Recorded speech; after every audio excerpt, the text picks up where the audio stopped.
Okay, last time we had a dramatic scene in which I failed terribly and missed helping further censor the scene and fixed it with the help of Toby. So Hector continues explaining after the last scene that Might was an intruder. Intruder to what? Hey look, he's naked. Intruder?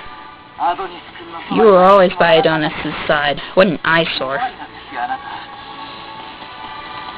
Oh, he's still whipping him. Okay, well, that's not very nice.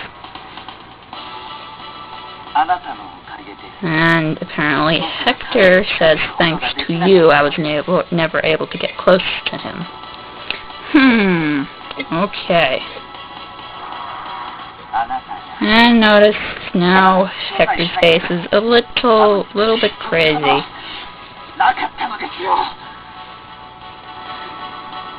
And Hector is mad that Might doesn't have a single injury, and yet there are no remains of Adonis.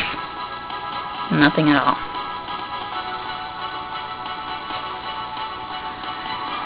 And Might tries to reason.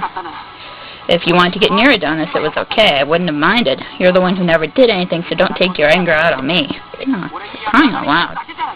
Kind of overreacting a little bit. This is what I mean by Hector's a little bit weird. Of course, Hector says ... And he actually stops swinging the whip. And he says, morning lecture is going to start. You can get up here.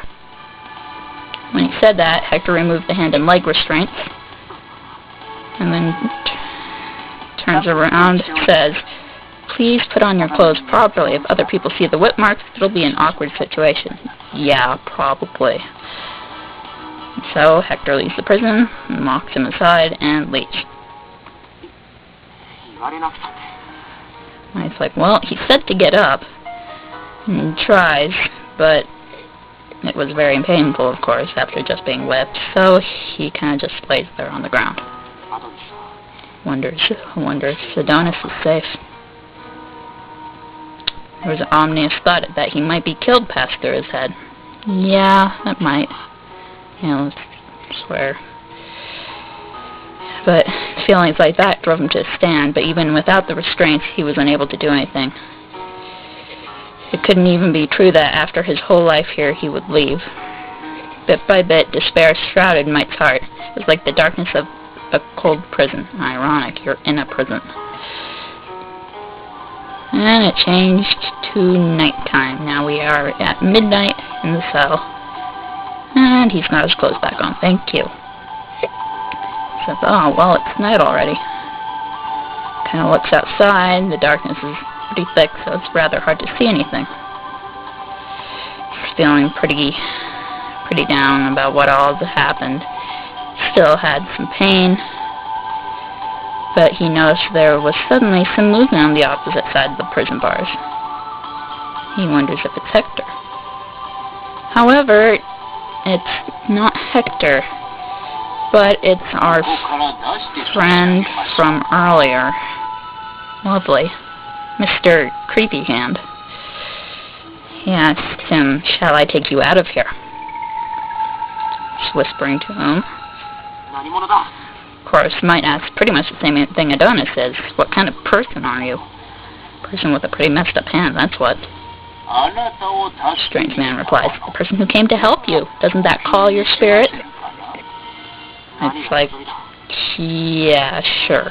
What do you want? Strange man says, don't be so anxious. It doesn't require collateral. Oh, well, how kind of him. I don't have to pay for it. He says, well, what will you do? Do you want to leave here? Mike's thinking. Now, this is a screen where we get to choose our path.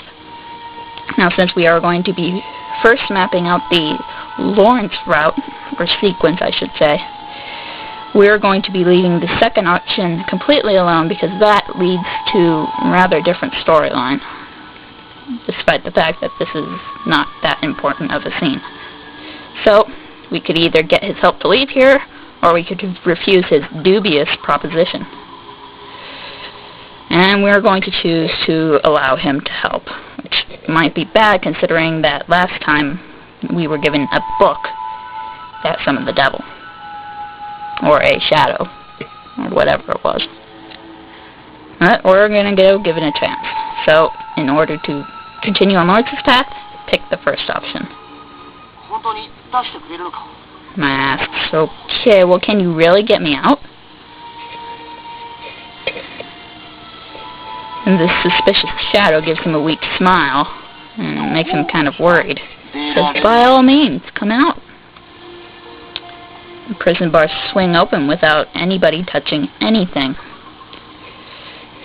Mike picks up gets up, walks outside, and notices that his sword that he always used was placed at the entrance. Suspicious. This definitely is, but I must have dropped it when I fell off the cliff. And while he was stunned, the shadows disappeared unnoticed. And Mike's like, wait a minute, what was that guy? Of course, nobody's ever going to know for quite a while. Still rather confused about how his favorite sword got there, but he lowers it to his waist and notices that the weight of the sword feels much more calming now that he has it with him.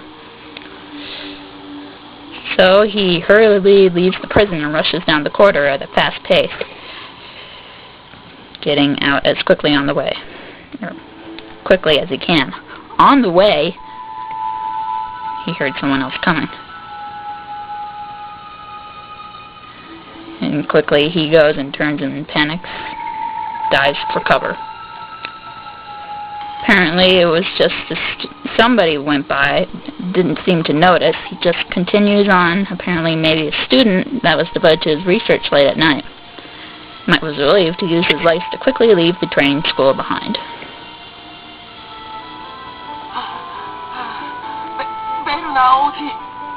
Alright, so now we are downtown in some city, and here we have someone named Fritz, which is a kind of funny name.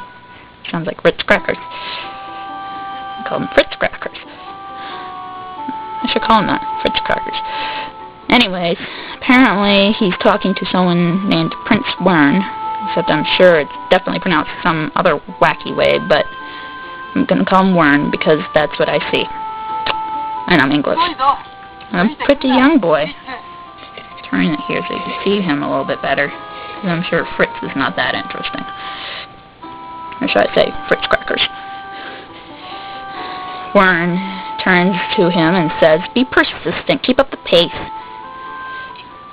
Fritz is like, no, but apparently they had escaped from the castle. But Warren says to him, I can let you go if you're going to be a hindrance. Apparently this boy was definitely the only son of the All Green Kingdom's king, Sergei Claudius, and the first successor to the throne. Warren Claudius, although he hadn't grown out of his childish looks yet, growing up he had an elegant appearance and intelligent eyes, hiding the sparkle of the future wise ruler he was. Well, he's certainly not acting like one, acting like an old brat. Fritz says, but I'm worried. If we slip out of the royal palace whenever you feel like it, I get scolded. Let's go back early and study arithmetic. Yay! Something fun like studying arithmetic. He tries to persuade Warren, wiping his sweat with a handkerchief. He was in charge of Warren's education, Fritz apparently is. However, he would always show off his selfishness as a prince, and he wouldn't be able to teach him more than a little. The prince was always careless, settling his affairs with force. After all, he could use his position as a defense. Little brat. Today, the incident, Warren went towards his desk and threw up his arithmetic textbook and slipped out of the castle. Fritz was in a position where he had to watch over him. But he couldn't detain him, so he had to run after him, and they both ended up in town. The town was overwhelmed with people in the daytime, so it makes it easier for Warren not to be noticed. However, with clothes like that, I'm sure someone's going to notice eventually. Prince Warren, we're going to end up in the afterlife if we don't return. So like, it's fine if no one finds out. Wait, Fritz, don't go and tattle to father. But be good, Fritz. Bad Fritz Crackers. Fritz Crackers. Bad Fritz Crackers.